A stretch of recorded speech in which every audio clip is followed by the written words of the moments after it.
All right, welcome to the Young Turks. Cenk, Uygur, and Kasparian with you guys. Interesting, howdy. Howdy. Interesting day. As you're watching the hearings, I would argue it's a little historic. I mean, the whole thing is historic, obviously, but even just the revelations that you see. I know we've gotten used to crazy, but we shouldn't get used to crazy. It was intense. What happened? It was literally a coup attempt in America. I mean, that we should never normalize that. So we're going to talk about that here in a second, and then the rest of the show is, as usual, bananas. So Casper. Well, let's get started. Today marked the third day of hearings for the House Select Committee and its investigation into January 6th.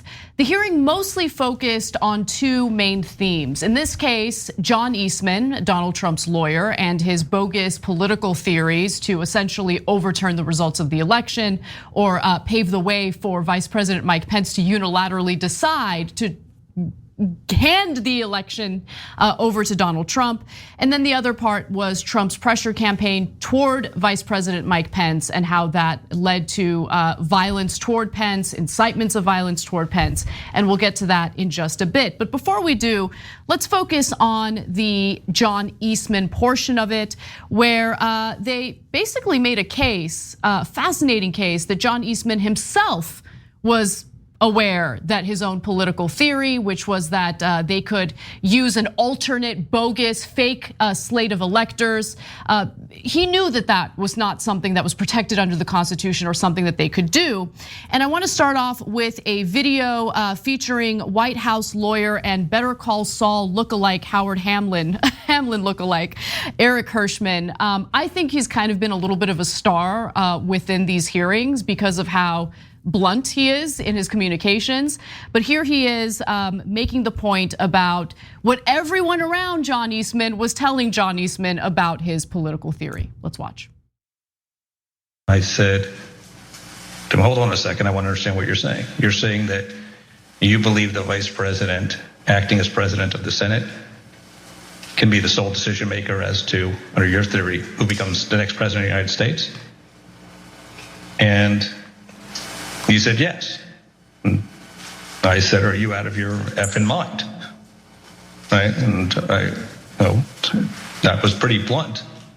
I said, you're completely crazy. You're out of your mind, you're completely crazy. This wasn't the first time it was communicated to John Eastman that using an alternate slate of electors was insane. There are other examples which we'll show you in just a minute. But Cenk, I know that you have taken a particular liking to his communicative style. Yeah, no, I look, remember, he's a White House lawyer in a Republican administration. So I'm sure that I would not agree with him probably on at least 80% of stuff. But having said that, he's been fantastic in these recorded pieces because he's just being honest. And he's like, look, I don't care. I'm an American and I'm not gonna destroy democracy for you guys. You guys are crazy and as you'll see later, he's like, you better have a good criminal defense lawyer, man, because this is illegal and it's unconstitutional. And I want you to notice the bat in the background when he's testifying. It's a bat on the wall that just says justice on it. So he must really mean it. Yeah, so I love that touch to it. But guys, like Eastman's coming up with the unique theory that one person can invalidate the votes of hundreds of millions of Americans and make democracy irrelevant, right? So that's an absurd theory. But remember, John Yoo also had an absurd theory under the Bush administration that torture, which is illegal, was actually secretly legal and you could torture anyone you like. John Yoo, I saw him last night on CNN. They normalize everything. So Eastman should go to jail for sure. As you're gonna see here, he knows he's about that he would go to jail in a normal circumstance. He knows it, you're gonna see the facts. But you know what, you never know. CNN might normalize him and make him a legal analyst later.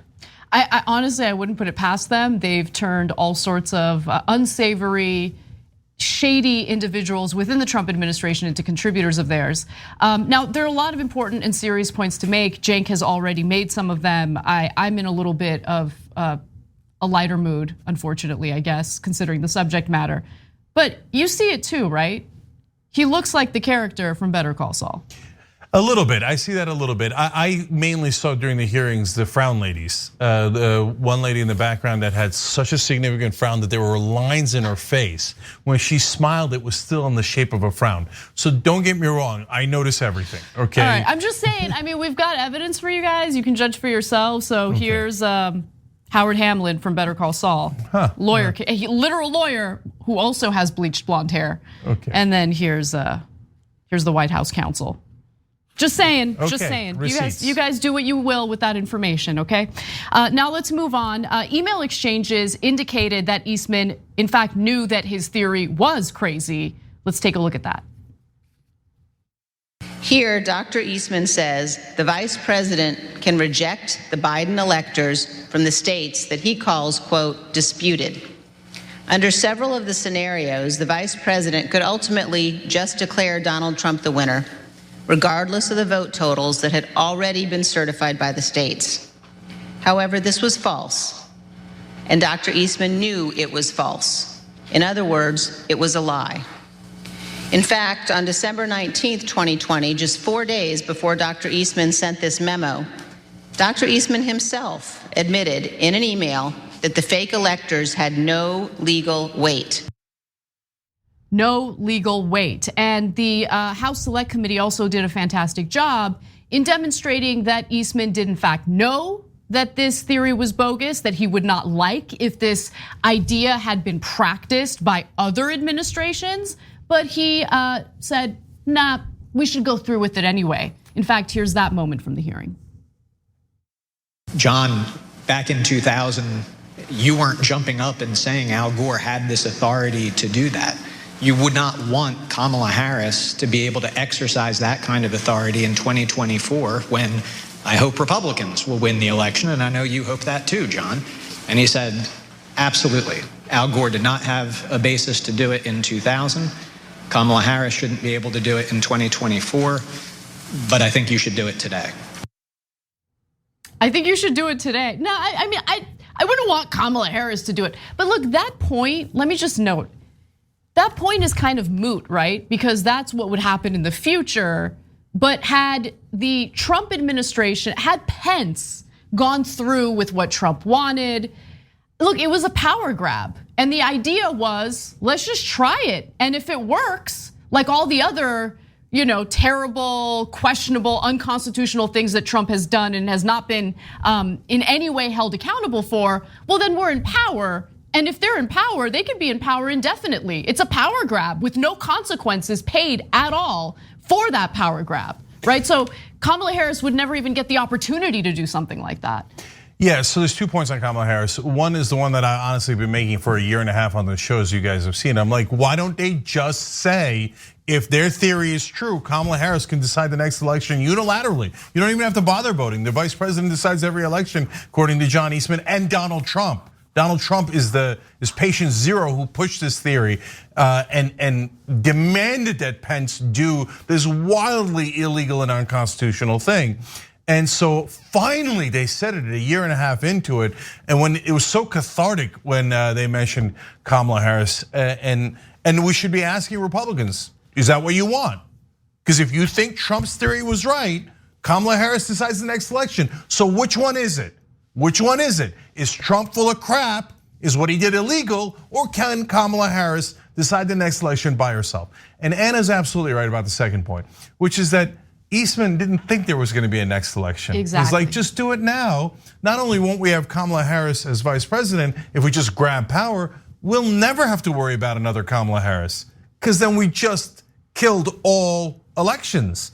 It doesn't matter how you vote.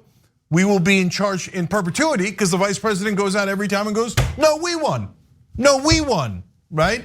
So this is not a little thing and this is not political. There was actually a coup attempt in America.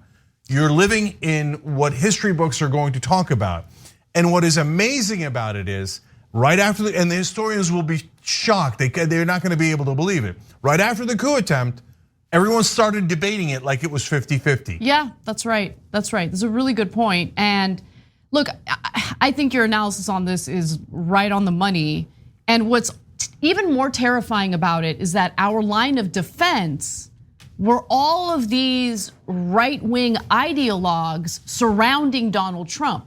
That these are the people, these right-wing White House lawyers, even members of Trump's own family, Sean Hannity. These were individuals who served as our line of defense, which is terrifying considering the track record these individuals have.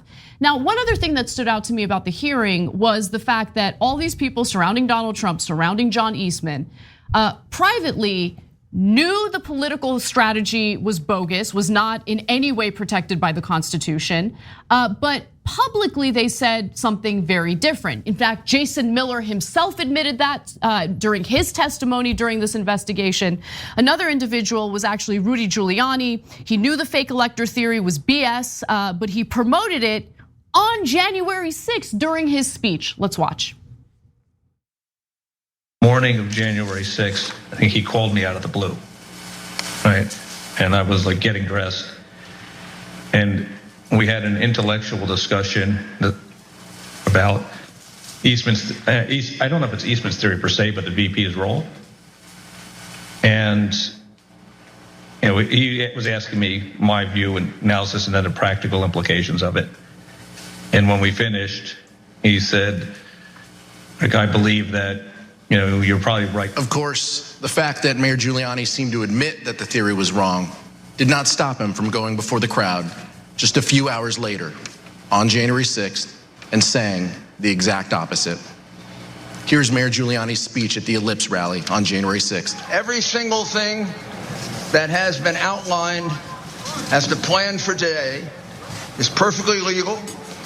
I have Professor Eastman here with me to say a few words about that. Given the questionable constitutionality of the Election Counting Act of 1887, that the vice president can cast it aside and he can do what a president called Jefferson did when he was vice president.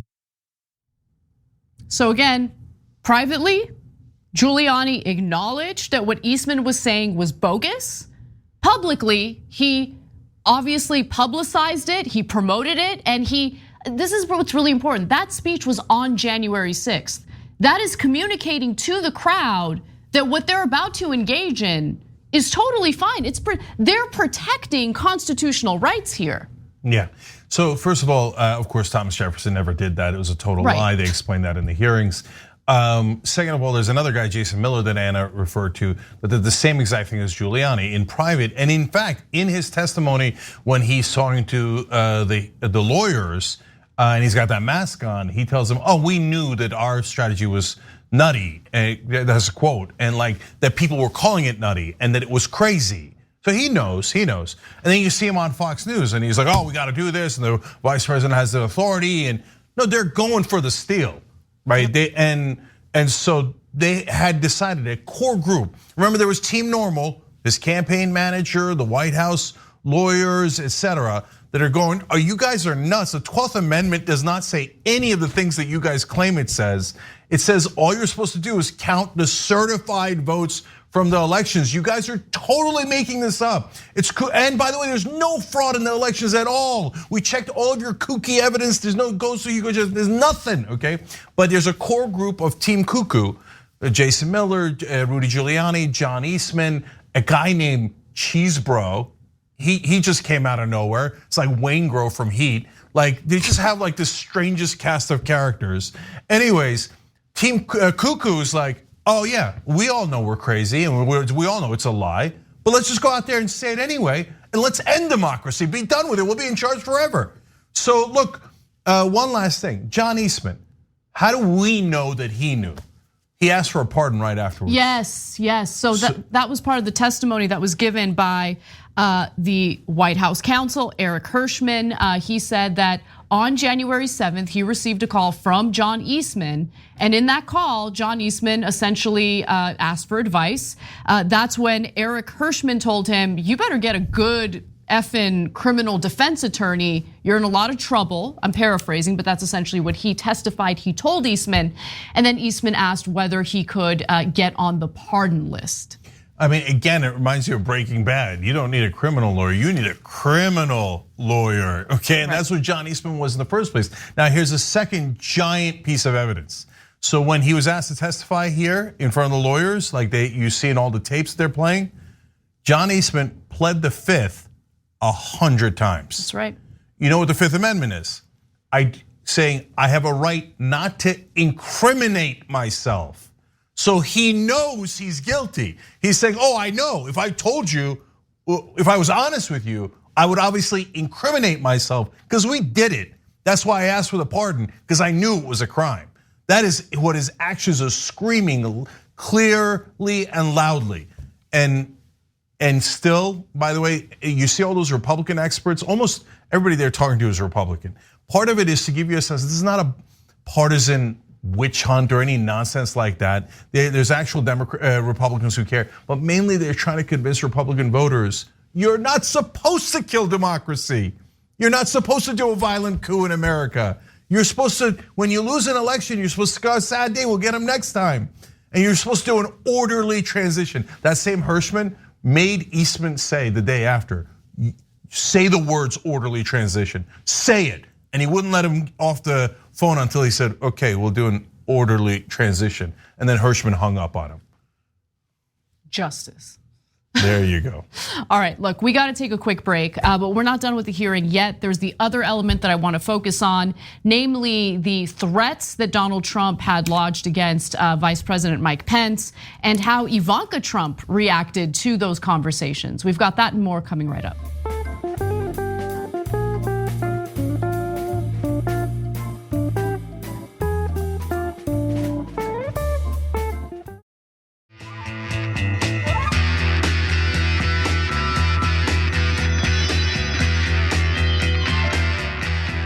All right, back on TYT, Cenk and Anna with you guys, a lot more news.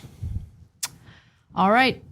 On the third day of hearings for the House Select Committee investigating January 6th, they honed in on Donald Trump and his threats toward his own vice president, Mike Pence. He engaged in a pressure campaign. He incited violence against Mike Pence. And one of the moments that stood out was some of Ivanka Trump's testimony about the way Donald Trump had communicated with Pence about essentially overturning the election unilaterally. Now, in the next video, you'll learn about Ivanka's reaction to how Trump pressured Pence to decide the election results on Trump's behalf and how angry he got when Pence refused to do so. It was a different tone than I'd heard him take with the vice president before. Did Ms. Trump share with you any more details about what had happened, or any details about what had happened in the Oval Office that morning? That her dad had just had an upsetting conversation with the vice president. The word that she relayed to that the president called the vice president, I apologize for being impolite, but do you remember what she said her father called him? The P word. The P word meaning the same thing that Donald Trump likes to grab without consent. So he was referring to Mike Pence with that word, and I mean that's just really the tip of the iceberg. The tweets about Mike Pence on January 6th, as the riots were taking place, to essentially continue inciting the violence and the threats against Pence. Also, the fact that he had mentioned Pence multiple times in rally speeches in the days leading up to January 6th. All of that was going on, and it would take Trump 4 hours to finally tell the rioters to calm down. And remember, Mike Pence had to evacuate the area. He had to be taken to safety because you had this giant crowd of Trump supporters chanting that they were about to hang him. And one other video I want to go to is this next one. It's a brief video that shows that no, it was clear that if they had gotten to Mike Pence on January 6th, they were planning to possibly kill him and others. Let's watch. A confidential informant from the Proud Boys told the FBI that the Proud Boys would have killed Mike Pence if given a chance. This witness, whom the FBI affidavit refers to as W1, stated that other members of the group talked about things they did that day, and they said that anyone they got their hands on, they would have killed, including Nancy Pelosi. W1 further stated that members of the Proud Boys said that they would have killed Mike Pence if given a chance. And I've said multiple times on this show, when people tell you who they are or what they're gonna do, especially if they're on the right wing, you should believe them. And luckily they didn't get to Mike Pence or any other member of Congress. It's actually shocking how few people died, considering the incitements toward violence and just how giant that crowd was and how much they overpowered authorities on that day. Yeah, so they also testified that the rioters were 40 feet from Mike Pence as they were evacuating him. So they got super close. And you saw the quotes there. If they had reached him, they were planning to kill him. And so Mike Pence, no, upon seeing all the details, we can disagree with him until the cows come home. And you can say it's a low bar, and it is. But he was a bit of a hero that day. He was, okay? So they are gonna escort him. They get him to a secret bunker. As they're taking him down, by the way, the timing on this is really important. So earlier, Trump gets the notice that the rioters are in the building and everybody's life is in danger. So he's already talked to Republican politicians. At 2:24, he sends another angry tweet about Pence, knowing that the rioters are in the building, knowing that they're trying to harm him, right? At 2:26, 2 minutes after the tweet, Secret Service is like, we gotta go. Because I don't know what the Secret Service was thinking, they didn't testify. But remember, they were reading tweets out loud. The rioters were, and we saw a video of that. Everybody's aware, and inside the Capitol, everybody's calling Trump, God damn it, get the rioters off of us, right? So they're all looking for Trump to tweet something. So my guess is Secret Service saw the tweet and thought, oh, that's it, we gotta get the vice president to safety, because it looks like the president's supporters are looking to murder him, and the president has just encouraged them.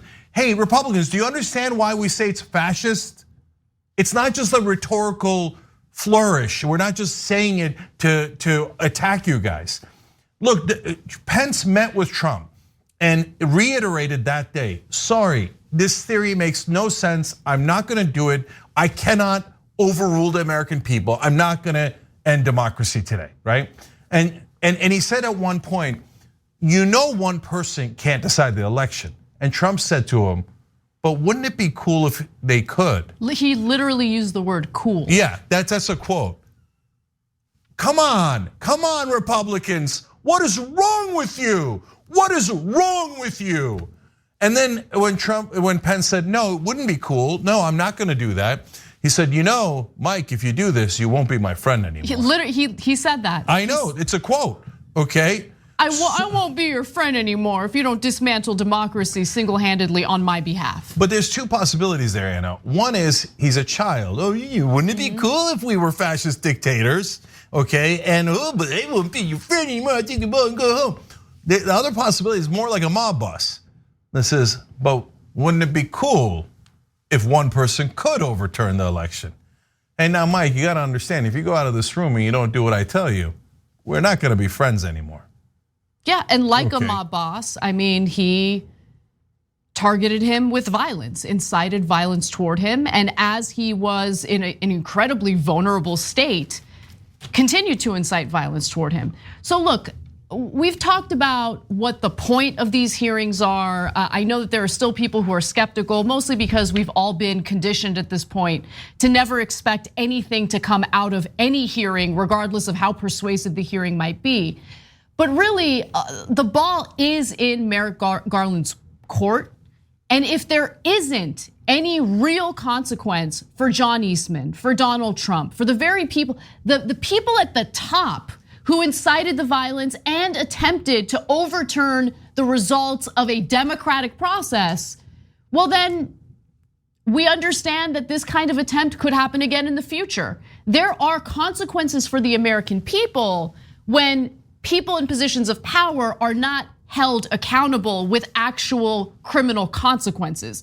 A good example of that, honestly, is what happened in the aftermath of the Bush administration. not prosecuting the Bush administration for war crimes sends a strong message to people in positions of power that they can essentially do whatever they want and they never have to worry about accountability within our system. That is the message that's been sent to them over and over again, which is what emboldened people like John Eastman to just try this out. What do we have to lose? It's not like we're gonna suffer any consequences from it. Yeah. One more thing about why Pence is a hero. So Secret Service then tried, once they got him to the secure location, they tried to get him in the car. And most of his team got in the car. He wouldn't do it. He said, I'm not leaving. I'm not gonna have the world see the Vice President of the United States fleeing from our own capital because they're threatening basically my life. I'm not gonna do it. I'm gonna stay here and we're gonna finish this vote. And he stayed in that bunker for 4.5 hours. The reason it had to be 4.5 hours is because it took another 2 hours from the moment that they were trying to save his life and evacuate him for Trump to finally come out with a statement saying, okay, you guys are amazing, I love you, I love the love that you showed. You guys are wonderful, but okay, maybe we go home, okay? No, we didn't get him this time, maybe we go home, okay? It took 2 hours while his vice president was under threat of murder for him to finally put out a statement once he saw that his thugs had not murdered his own vice president. Republicans, what is wrong with you? So that is the point of these hearings. There's 2 points. One is to set the record straight. And honestly, some of these details I didn't know. I didn't know about the Pence in the bunker, etc. And I didn't know that he refused to leave. There's a lot that we're learning through this, and that's really important. It's important for all of us to know it. But the second reason is for Republicans and independent voters to go, oh, I see. Jesus, I didn't know that. If they'll ever watch, if they'll ever listen, and we don't know if they will, but you gotta try. And of course, for God's sake, to Anna's point, will you prosecute anyone in the elites who's committed a crime? And that's why they do it. Understand the reason why Obama let Bush and Cheney off is because he had more loyalty to the elites than he did to the rule of law and to the voters. And we suffer the consequences of that. Exactly, and that led to Trump saying, what's the difference? Wouldn't it be cool if we were fascist? Right. And so now if Merrick Garland makes the same mistake and thinks, no, I'm more loyal to the elites than I am to the rule of law, we're screwed. The next time any Republican wins, they're definitely gonna try this. All right, well, we're gonna stay on this topic, but switch gears a little bit and focus on a massive conflict of interest within the United States Supreme Court, namely with Justice Clarence Thomas.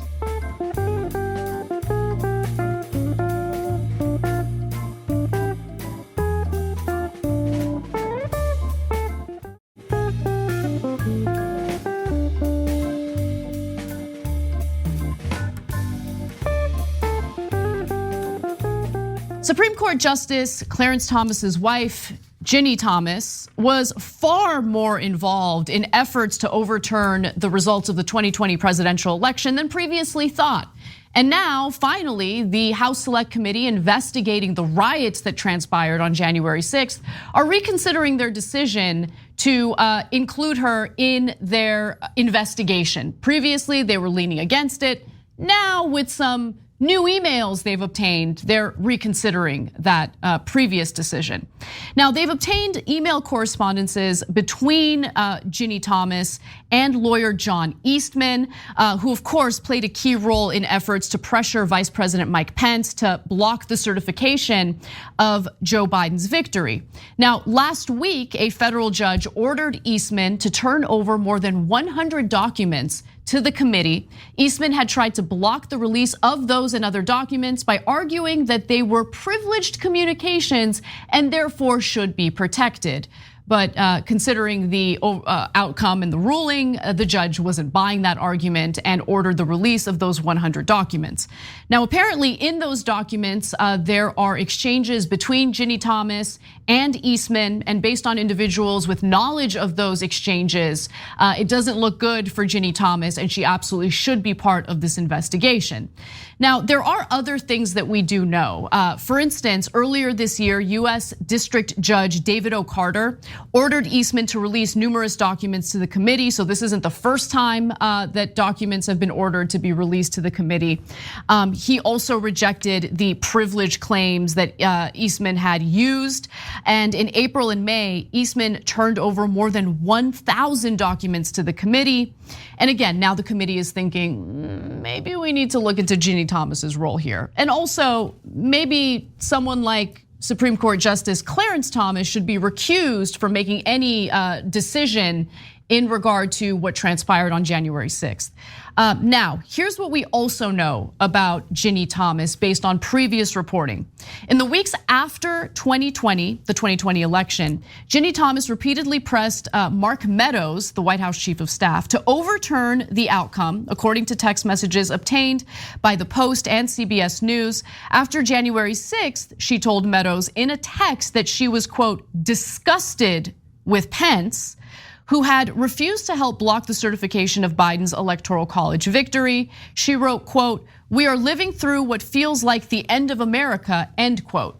So attempting to steal the election on behalf of Trump, attempting a coup, she doesn't feel is the potential end of America and democracy as we know it. She felt allowing Biden to serve as president after he rightfully and fairly won the election, that's the end of America, according to her. There's more. In an email on November 9th, Thomas sent identical emails to 27 lawmakers in the Arizona House and Senate, urging them to stand strong in the face of political and media pressure. The email claimed that the responsibility to choose electors, which belongs to voters under Arizona state law, was, quote, yours and yours alone, end quote, and claimed that the legislature had the power to fight back against fraud and ensure that a clean slate of electors is chosen. And there's more, and remember, this is what we already know.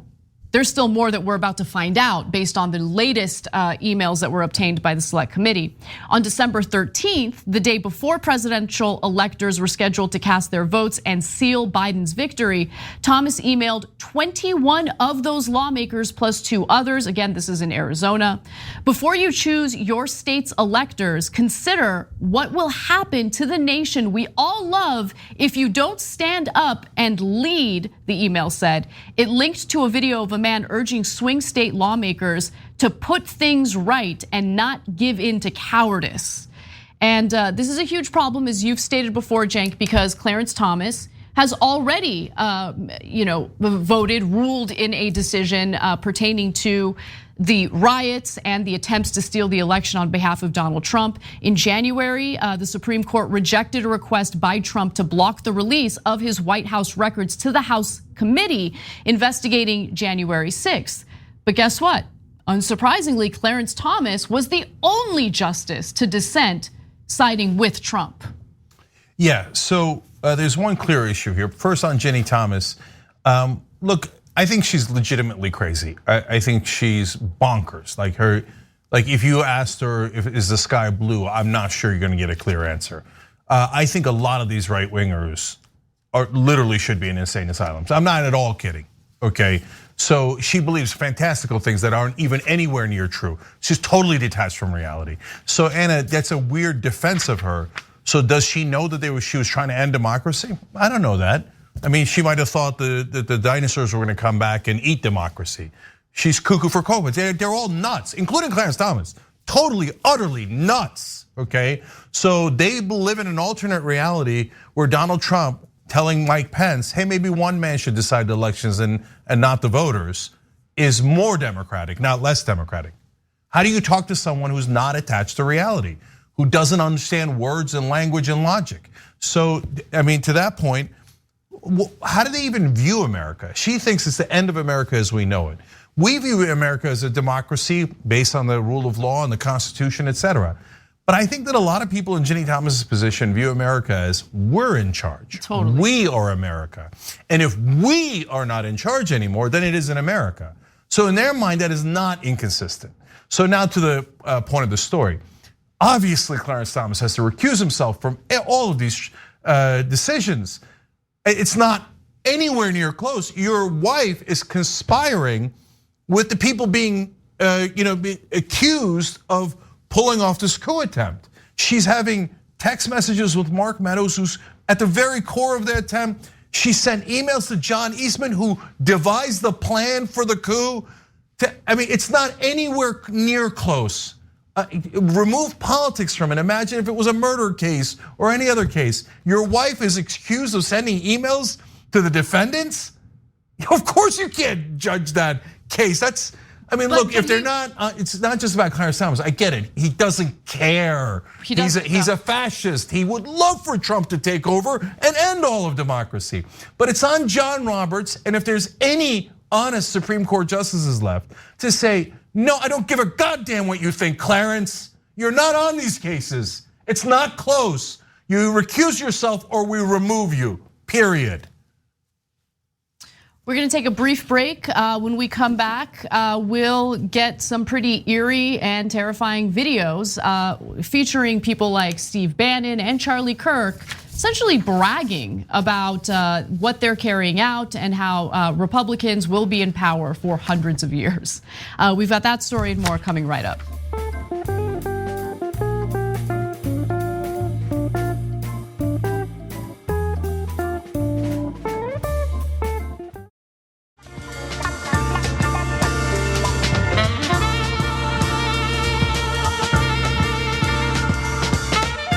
Back on TYT, Cenk and Anna and Mazius Zenon and Maria Nemes. Maria just resubscribed by hitting the join button below. You could do that. You could upgrade membership. I'm not saying anything except for the things I've said. Everyone else that is not on YouTube, tyt.com/join. Come help us do positive change in the world and real news. Casper. Let's do it. What are Democrats thinking right now? I don't think they're doing much thinking. Just blame Republicans, blame conspiracy theories, and enjoy being completely politically irrelevant, because once you get displaced from power, we're not going to give it back. Republicans controlling, Republicans winning over Hispanics will be the nail in the coffin. And we're not going to give that power back. That ominous message with fun music in the background was from Charlie Kirk on his show. And if some of you think, well, it's Charlie Kirk, he says all sorts of nonsensical things, why even bother listening to what he has to say? His message is very much in line with what Steve Bannon also said recently in a speech. And that speech, I would argue, is actually pretty terrifying because there are some elements to it that are accurate so far, showing that the right-wing quest to take over the country, not just temporarily through electoral politics, but permanently through all these questionable maneuvers is already underway. So let's take a look at the video and then I'll explain what I mean. We're going to win 80 to 100 seat pickup in the House of Representatives. We're going to win the Senate. We're going to win school boards. We're going to win. We're going to throw out these Soros-backed DAs. We're going to win state legislatures. We're going to win all the secretaries of state that are running. We're going to win the governorships. We're going to win the state legislatures. This is going to be a massive blowout like 1932. You're witnessing right now a political realignment like 1932, and we will govern for 100 years after we win 100 seats. You saw it last night. Do you want to govern as a one-party kind of total government? Do you want to destroy the Democratic Party? I believe that we will destroy the Democratic Party as a national political institution. You'll have the Squad and the Progressive Party, and you'll have the neoliberal neocons that the January 6th committee is. You'll have Liz Cheney on one side and Kinzinger, and you'll have Shifty Schiff and Swalwell on the other. A neoliberal neocon that represents Wall Street. A populist uprising of Hispanics, African Americans, and working class people in this country is before us. So a lot to unpack there.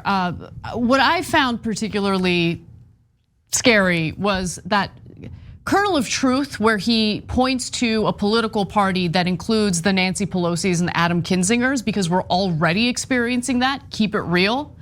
But the other thing I wanted to draw attention to was he referenced a very specific time, a year in time, and it was 1932. So there are two possibilities. In reality, I think there's only one possibility given we're talking about Steve Bannon there. In 1932, Roosevelt won as president. I don't think that's what he's referring to when he says political realignment. What else happened in 1932? Well, in the July 1932 German parliamentary elections, the Nazis won 37% of the vote. This was more votes than any other party received. In November of 1932, the Nazi share of the vote fell to 33%. However, this was still more votes than any other party won.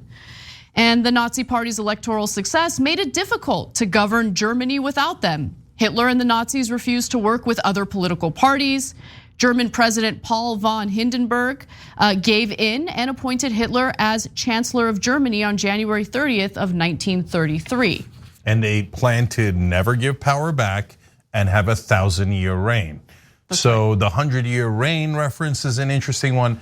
Okay, but the story does require some nuance. So first, on Charlie Kirk, that right there, that simple sentence was the description of the right wing in today's America when he said, we're gonna take power and we're not gonna give it back. Because they're worried because of the demographic shifts, not just racial ones, but ones based on age, that they're about to lose power. Who's they? White people. White right-wingers, not left-wingers. There's the obviously enormous percentage of the country is white and left-wing. But white right-wingers, they say, look, we've had power in this country for forever, and we don't want to give it back. We don't want it. We're gonna take it, and it doesn't matter if we get a minority of the vote, we're just gonna get into government and never give it back. So that is a fair. Now, the only curious part of that was the porn music in the background, right? As he's saying something super important like, oh, we're gonna steal this country and never give it back to you, boop, boop, boop, boop, boop, boop, boop, in the background. You're like, what's going on? Anyway, so now on to Bannon. So it's true that also in 1932, Roosevelt ended the Republican reign in America. So from 1860 to 1932, the Republicans had won. And Roosevelt was the first Democrat to win the popular vote and the electoral vote in 80 years, right? But that's not overly similar to here because Democrats and Republicans have won back and forth. But he certainly could be referring to Roosevelt, and he could be doing what a lot of Republicans do, which is, I have plausible deniability. I could have meant Roosevelt. I kind of, like if you ask me about it, I'll say FDR. Totally. Okay. Totally. So I'm not sure. But the one thing that he was definitely right about, and this is important and interesting and what you will not see in mainstream media, is that in reality, there are three different, and we talk about it here on the show all the time, there are three different factions in American politics. And I don't know if it'll develop into three parties or branches within the parties, but one faction is the one we literally started, you guys, just Democrats. So that's what he refers to as a squad and AOC, et cetera. Those are all just Democrats. That's the progressive wing, okay? So that's populist, it's real, it is incredibly popular. Based on polling of issues, I can prove it beyond a shadow of a doubt that is by far the most popular wing of any party in America. Then there's the populist right wing guys who look fondly on 1932 and taking power and never giving it back. And so that's Bannon, Charlie Kirk, Trump, et cetera. And then there's the middle, and that is neocons and neolibs. Those are corporate Democrats and corporate Republicans, especially on economic issues. They are inseparable and you cannot tell them apart. They call themselves Republicans and Democrats, but they almost all vote the same way. They really are in essence one giant corporate party. And that's what we're attacking from the left to try to bring democracy back and actually represent the American voters. And that's what Steve Bannon is attacking from the right, hoping to end democracy and preserve power for the right kind of people. Right, and look, as we speak, at this very moment, there is realistically one dominant political party, regardless of whether or not the politicians have a D or an R at the end of their name, right? The corporate wing of both parties that is the dominant political power in this country. And it's been that way for decades now.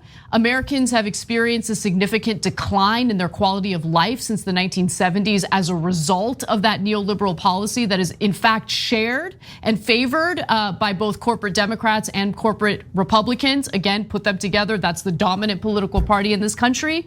And we're at a crossroads. Look at the similarities between where the United States and really the world is right now, where developed countries are right now versus where things were, after the Great or during and after the Great Depression. We were at a crossroads. The reason why Roosevelt implemented his New Deal was yes, because of pressure from labor, but also because, and he said this, he was very transparent and candid about it, we need to save capitalism. right? If he didn't intervene the way that he did with the New Deal, with serious social spending, well, fascism was rising. That was a huge threat. Calls to end capitalism were rising. He was concerned about that as well.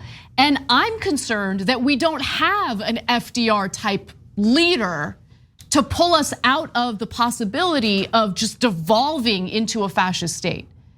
Yeah, and look, I think that another huge problem is that the so-called mainstream media is on one of those three sides, and it's super clear which side they're on, the corporate side. And so they will pretend that there's a real difference between Democrats and Republicans on a couple of social issues and identity politics and culture wars there are. So they focus on those as both sides agree to rob us blind. Totally. What's the only thing that's passed in the last 20 years? Tax cut after tax cut after tax cut for the rich. And defense spending, increased defense spending over and over again, which benefits a small group of corporations that make products for the military. And deregulation, Right. Which is, hey, buy any media company you like, buy the tech companies, get larger and larger and larger. Do not protect your workers, do not protect the American citizens, etc. And corporate media never tells you that Republicans and Democrats agree on economic issues. They never tell you that they're robbing us blind and destroying your livelihoods. They are. We're gonna do a story later in the show about how we are drowning in medical debt. Do you see that in mainstream media? They never talk about it. Instead they say, oh, you're gonna get rid of your private insurance. As if private insurance is good. Why? That's their advertisers. That so-called mainstream media are giant billion-dollar corporations helping other giant billion-dollar corporations by pretending that their marketing is news. It isn't news, and it's destroying this country. The other thing I have to bring up is the fact that really Democrats are asleep at the wheel when it comes to the dismantling of our democratic process, story that barely gets any attention. In New Mexico, the county's Republican-controlled Board of Commissioners has voted unanimously to not certify last week's primary elections. They're refusing to do it. And so the Supreme Court in the state, New Mexico Supreme Court, has stepped in and demanded that they certify the election by Friday of this week. One member of the board was actually present at the Capitol riots on January 6th. And so they apparently have now voted on doing a hand count of the ballots instead of certifying it, even though they know what the election results are. They just apparently don't like the election results. But what's also interesting is that that actually conflicts with state and federal law. So right now, as it stands, as we talk about this story in this very moment, it is unclear what the future holds, what they're gonna do in New Mexico with this Board of Commissioners that's refusing to certify the election. Yeah, and part of the reason I brought up mainstream media is because they never make any distinctions. They go, oh, the fascists and progressives who want higher wages and better healthcare, they're the same. Radicals, radical outsiders. Don't listen to them, don't listen to them. Back into corporate marketing, okay? Now here, again, with New Mexico, well, you need nuance here. You wanna recount, no problem. You want a hand count, no problem, I agree. You want verification of the votes, no problem, I agree. A lot of right-wing knuckleheads will find old tweets of mine, they're like, you want to verify the vote too? Of course I do, you schmucks. And by the way, when corporate media says, oh, you don't have to verify any vote, are you nuts? Of course you have to verify the vote. No, just trust that a corporation made a deal with politicians and it's okay. No, let's verify. That is different than saying, oh yeah, we did a count, we did a recount, we did a hand count. I'm not gonna certify. I don't care. Yeah. The people I wanted to win didn't win. So screw democracy. I'm not gonna do it. Well, do you have any evidence? Because if you have evidence, I'll join you. If you have evidence saying the Dominion switched any votes, I'll go nuts. I will definitely join that effort. I don't want any elections being stolen. You think they're gonna give elections to progressives? No, they're not. That's not who corporations are gonna steal it for. But you don't have any evidence. You never have any goddamn evidence. We're not the same. The right wing has lost their minds. They don't care about facts or reason. And the corporate wing has been lying to you for the last 40, 50 years straight. All right, let's do one more story before we wrap up the first hour of the show. I want to talk about Biden's visit to Israel.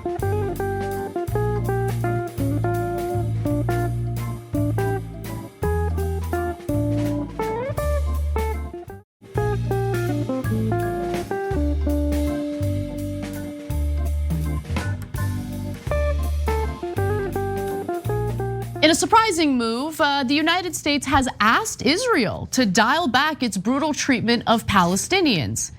In an unsurprising move, they're just asking for humane treatment toward Palestinians while Biden visits.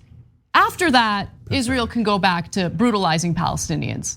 And I'm not joking, that is literally what has been communicated to the Israeli government. Let me make it clear by giving you the details. Israeli officials said that Assistant Secretary of State Barbara Leaf raised the Palestinian demands with Israeli Foreign Minister Yair Lapid, Israel Defense Minister Benny Gantz, Israel National Security Advisor Eyal Hulata, and other senior officials. And what did she ask for?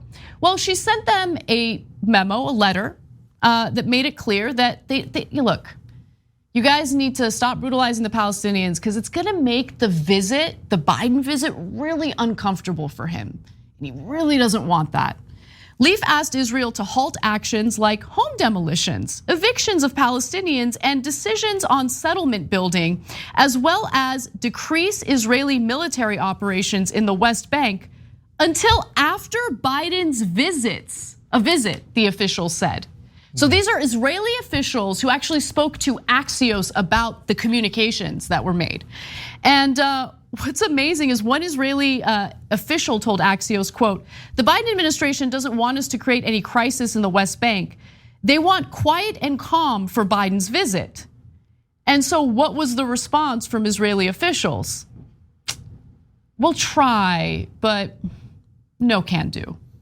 Gantz, Lapid, Hulata told Leaf they will do their best, but explained the domestic political complexities of halting such actions, in addition to what they called the operational needs of the Israeli military in order to stop attacks. Now remember, the evictions of Palestinians in East Jerusalem has been internationally recognized as illegal, okay? The way they've been treating Palestinians, they've been attacking Palestinians internationally, with the exception of the United States, recognized as illegal. To say that they need to brutalize Palestinians to stop the attacks is ridiculous, but more of the same kind of communication and messaging we've gotten from Israeli officials. Yeah, so here on this program, we actually do real news. So when the Israeli government says, we'll see what we can do, maybe, but probably not. That's saying, you're not the boss of me, I'm the boss of you. What are you gonna do about it, Biden? They know with great certainty, you're not gonna do a goddamn thing. You're just sitting there, please, can you not brutalize people while I'm there? Because it's bad optics. Just brutalize them before and after, like we've been letting you do this entire time. Facts. So look, is Israel an apartheid state? Obviously it is. It meets the legal definition, the international legal definition. What do you think all those settlements are? They don't have rights. It's an open air prison. They can't control their borders. They can't bring in medical supplies if they wanted to, if Israel doesn't allow them to. They're not a state. They make this absurd claim all the time. Oh, the Palestinians don't want us to be a state. I got news for you, Israel. You already are one. There's not a goddamn thing Palestinians can do about it. But you literally will not allow them to be a state. How dare you do that insane, stupid talking point of, they won't let us be a state. No, you literally won't let them be a state. It's just outrageous. And here's their government going, we reserve the right to do wildly illegal things at any time we please. Including during Biden's visit. Yes. Yeah, so there are so many egregious elements to this story, including the Biden administration's acknowledgement of brutality toward Palestinians, but the unwillingness to do anything about it, just the willingness to tweak the Israeli politicians a little bit when it comes to their visit, again, as you mentioned, due to optics, right? And then just the brazen unwillingness to even do that. Because again, there will be no consequences from the Biden administration. They will continue advocating for increased military funding for Israel, regardless of what it does. And I also want to just note, look, it wasn't too long ago that the Israeli Defense Forces killed a Palestinian American journalist, shot her in the head and killed her. Okay, so I mean, there's story after story, case after case. We cover it on the show. It's not like the Biden administration doesn't know about these things. The Biden administration definitely does know and just wants to kind of hide it a little bit for his meeting, just so he looks good. And then Israel can go back to business as usual by brutalizing Palestinians. It's disgusting. Yeah, so look, rare credit here to a couple of mainstream media outlets. Both CNN and Associated Press proved that Shireen Abu Akleh was basically assassinated by the Israeli Defense Forces. And so there's no excuse for it. There was no fighting nearby. They shot her in the head with a sniper. They shot her for being a journalist, a Palestinian journalist. The fact that she's American, Israel said basically to America, what are you gonna do about it, huh? And America said, I'm so sorry. Okay, you just kill any American you like, you're Israel. Okay, and it's not just Israel, guys. The Saudis too. They can kill any journalist they like. What's Biden gonna go do? He's gonna go kiss their ass. And Mohammed bin Salman, the butcher of Riyadh, tells Biden, you're not the boss of me. I'm the boss of you. And Biden goes, okay, I'm sorry. This is pathetic, man. And I'll give credit to Axios for this story, where they broke the fact that Biden has asked this for optics reasons. But generally speaking, why does the Biden administration not mind telling everybody, just brazenly, publicly saying, we're asking permission of our boss, hey, can you please not brutalize people for a short period of time? Like, shouldn't they hide that? Isn't that deeply embarrassing? They don't hide it because generally speaking, who's gonna create a problem for them? Which part of the press? Thank you, Axios, for reporting it, but is Fox News gonna care about this? No, they like he's kissing Israel's ass. They love that. Kissing Saudi ass, a lot of their investors were Saudis. They love that, right? And is MSNBC gonna create a problem for Biden? No, if you told us on MSNBC, they'd fire you on the spot. What are you doing? Bow down to corporate Democrats. CNN, they don't care. None of these people care.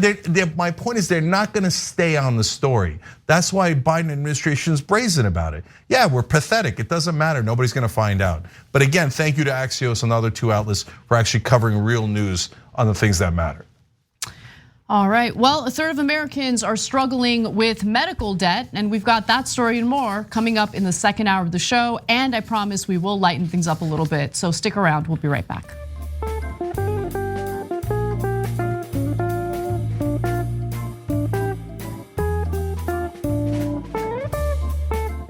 Thanks for listening to the full episode of The Young Turks. Support our work, listen ad-free, access members-only bonus content, and more by subscribing to Apple Podcasts at apple.co/TYT. I'm your host, Cenk, and I'll see you soon.